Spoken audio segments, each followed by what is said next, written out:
We love annual celebrations, like the 4th of July, Thanksgiving, Christmas, and Easter. During these times of celebration, they are times to remember our past, to celebrate our present, and to look forward to the future. God has commanded that Passover be an annual celebration.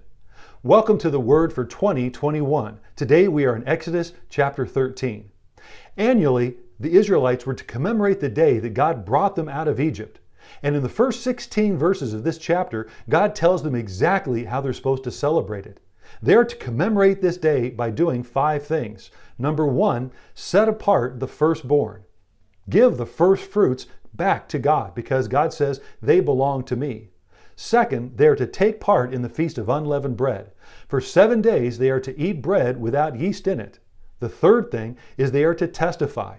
When your son or your daughter asks you, why do you do this? You are to say, I do this because of what the Lord has done for me.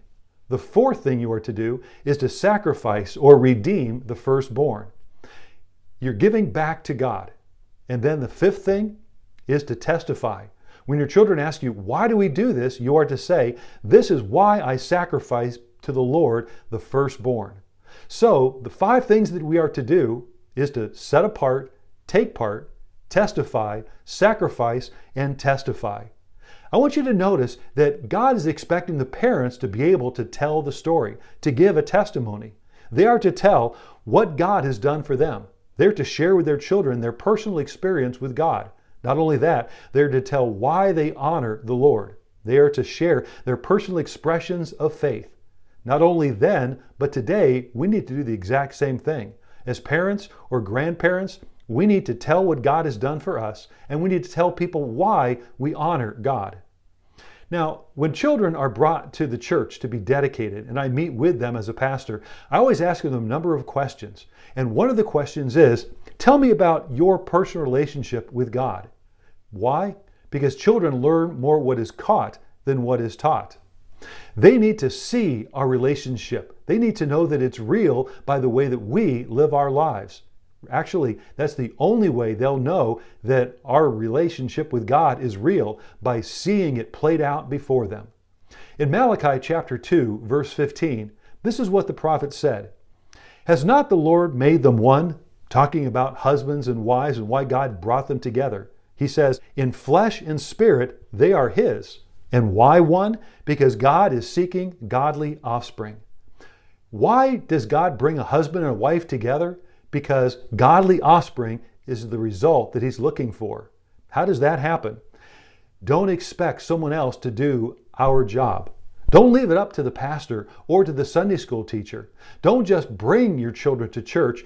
You need to go to church. Your children need to see you in church. They need to hear about your personal relationship with God.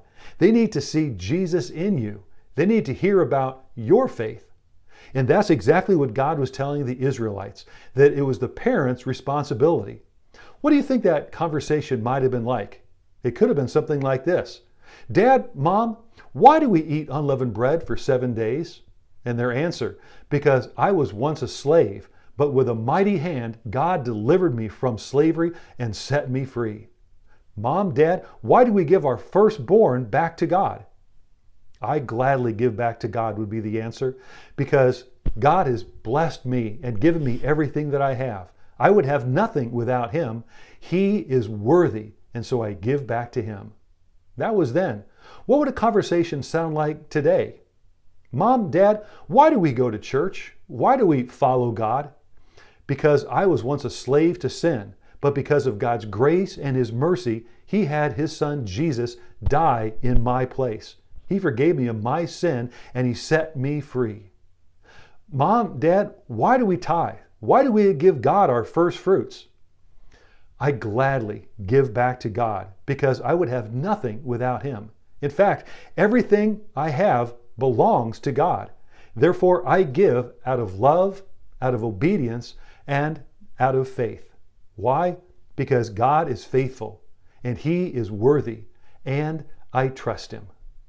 That's why we honor God. Thank you for being a part of the Word for 2021.